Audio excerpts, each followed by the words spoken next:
Go into screen share mode, and you should see the progress that we have made so far in steps 1 through 8.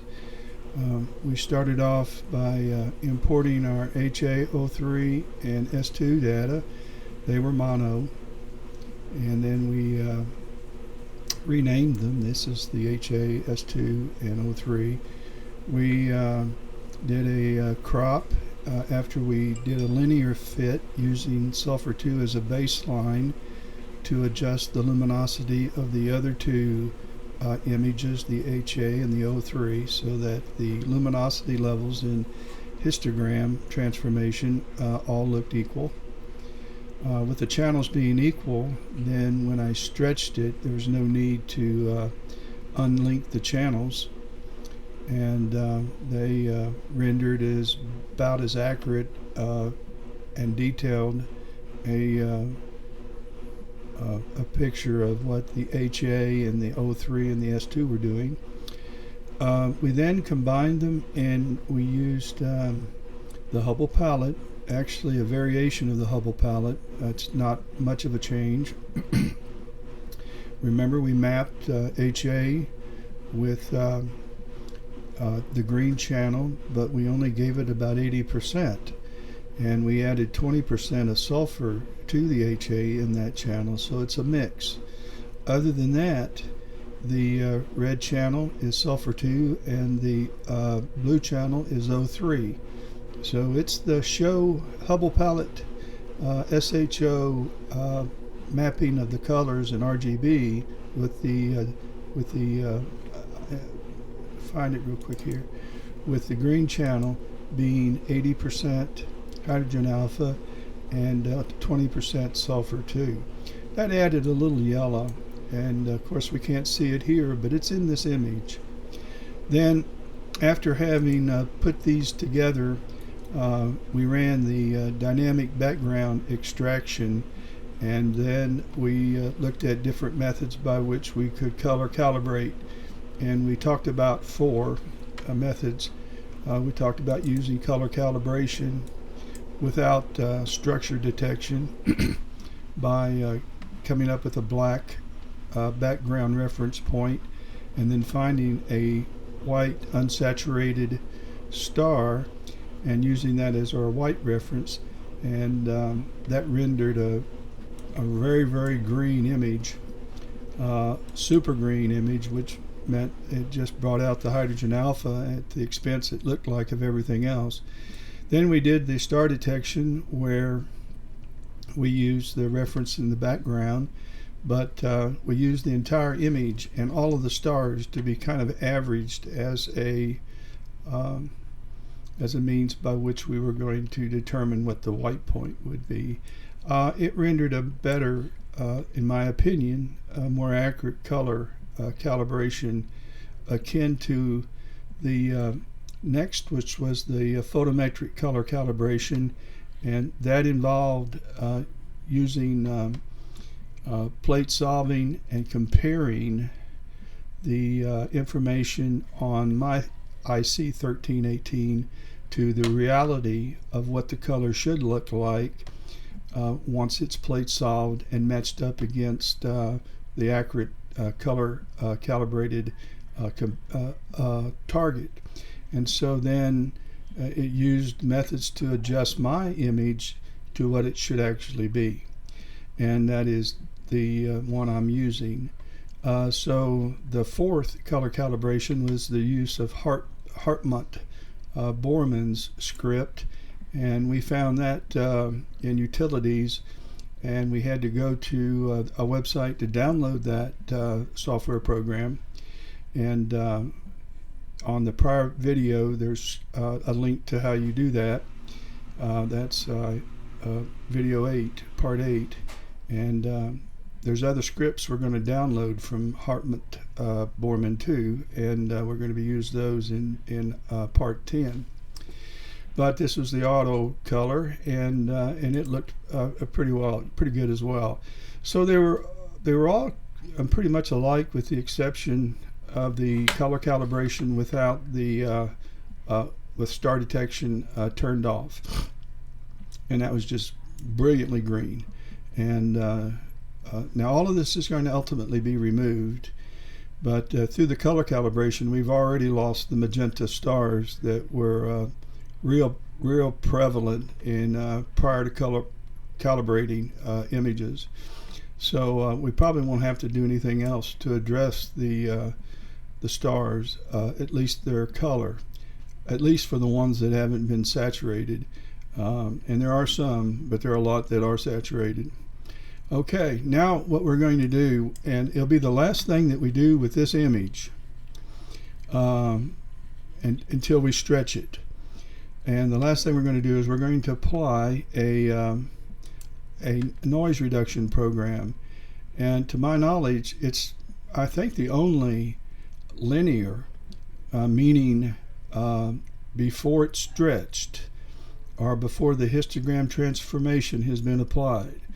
But I think it's the only linear noise reduction program in PixInsight. There may be others. It's the only one I'm aware of. So let's bring it up.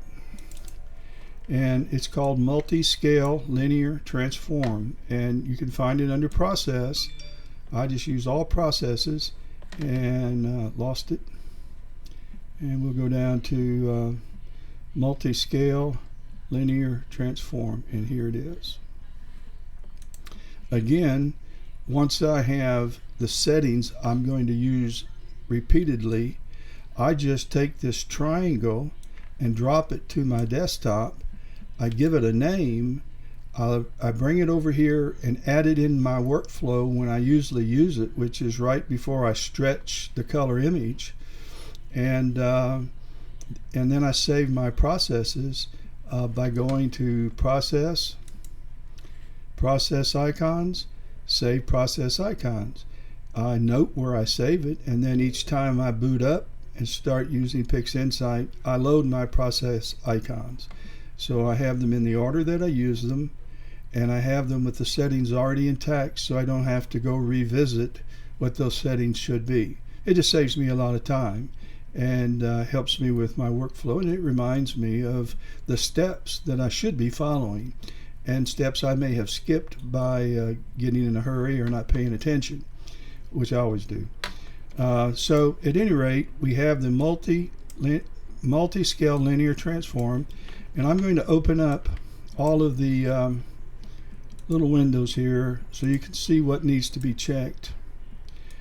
Now, I'm not positive, but again, I think I borrowed this from Sean Nielsen as well.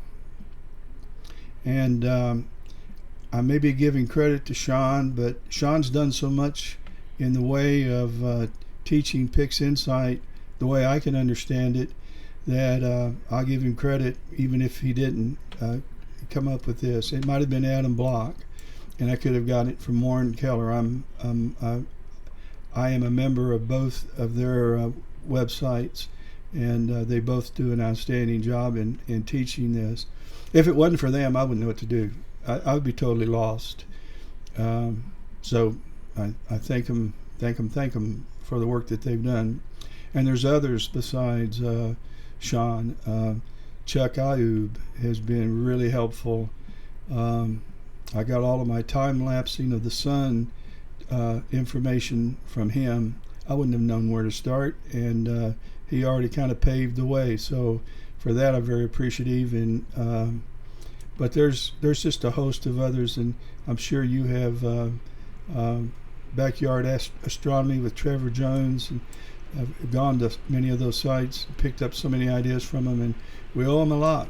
So at any rate, I hope I can help. And one thing I would appreciate that you do, I failed to mention this, at age 76, I'm retired. I retired twice. I retired as a financial planner, and I retired as a photographer.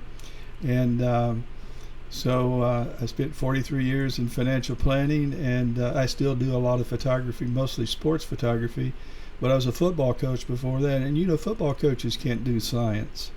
They just can't do it. They can teach driver's ed. That's about it. But at any rate, this football coach love science, and I'm one of the rarities. And so I may have lost my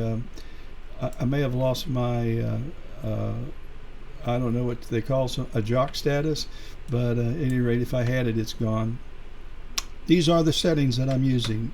I use them every time. I never change them. Never. The only thing I change is the mask. So what we're going to do is we're going to first click, first we're going to do away with the non-destructive stretch. So this was our image that we imported before we do a non-destructive stretch with the screen transfer function. And then I'm going to click on Preview Mask, and I'm going to go to my real-time preview menu, and this thing starts clocking, because it's building the mask. And there it is. Now, the white part of this, everything that is white is going to have a smoothing noise reduction algorithm do its magic. And everything that has color to it, kind of a purple color, that's the part of the nebula that's not going to be affected, and the rest of it will be. And as you know, this thing is loaded with nebulosity. It's got nebulosity from corner to corner. So a lot of the nebulosity is going to be affected if I don't make some changes to this mask. And the way you do that is if you want to increase more mask area, move this to the right and give it a chance. It'll do its spinning as it rebuilds the mask.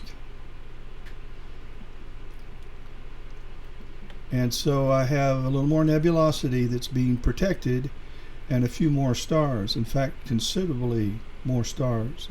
Well, I kind of like that. So I'm going to do away with the mask. I'm going to click it off, the preview. I don't need to see it anymore. It's now building the mask, and when it's finished, I'll get rid of the real-time menu. All right, we can look at the mask first. Then we'll get rid of the real-time, not menu, real-time view screen. I forgot what you call it. You know what I mean? Whew. Gosh, it's taking a long time. I've mentioned this in other videos, but I do have a 4 or 5 year old iMac, but it was loaded at the time that I bought it, and it just seems like that everything I'm doing in PixInsight in the last maybe for update or the last 2 updates, almost every process is taking a lot of time. Finally, okay, we've got a mask. The mask is gone, and this is a real-time preview of the effects of this noise reduction program. I'm going to close the real-time preview, and we're going to zoom up some, and you can see that it's done really a good job of smoothing out and removing some of the noise. We'll do some more noise reduction with TVG denoise a little later on towards the finishing tweaks to this image. Okay, I'm going to now rename this.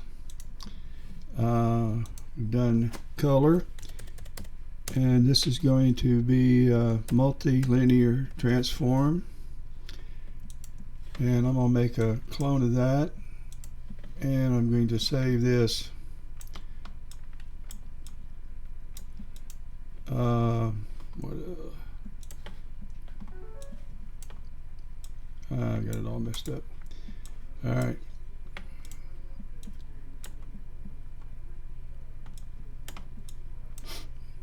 As you can see, I'm rather nuts about keeping all this stuff in order. Range to the left, and we'll move it up a little bit. Okay, So far, this is where we are. Now, the next step, part 10, is going to involve creating a luminosity mask that we're going to use multiple copies of, and we're going to be working on luminosity, but we're going to have one section, part 11, on how to create all the different masks that you could possibly use in working on a picture. You don't need them all, but I think it's good to know how to create them all. And I'm sure there's even more than that, but we're going to create color mask for every color. We're going to create a mask, range mask, game mask, and star mask, so that we have masks to use for everything from deconvolution to working on specific parts of the image, whether it be the red channel, the blue channel, the cyan channel, the magenta channel, and so that's going to be in part 11. But in part 10, we're going to create our luminosity mask and do some preliminary work on it to be used later when we finish our image or get near the finishing stages of our image. The next thing we'll do on this color image will be to stretch it. So for the time being, we're just going to move this and park it here, and we won't use that again. Well, we'll use it just to pull the luminosity off of it. So with that being said, I will say goodbye to you for now. Please consider subscribing to this channel and liking the videos. If you do, if you don't, but if you do, consider doing that. I forget to mention that, but it gives me some encouragement to do more, and if they're helping, then, and if they're not, then I know how to understand that.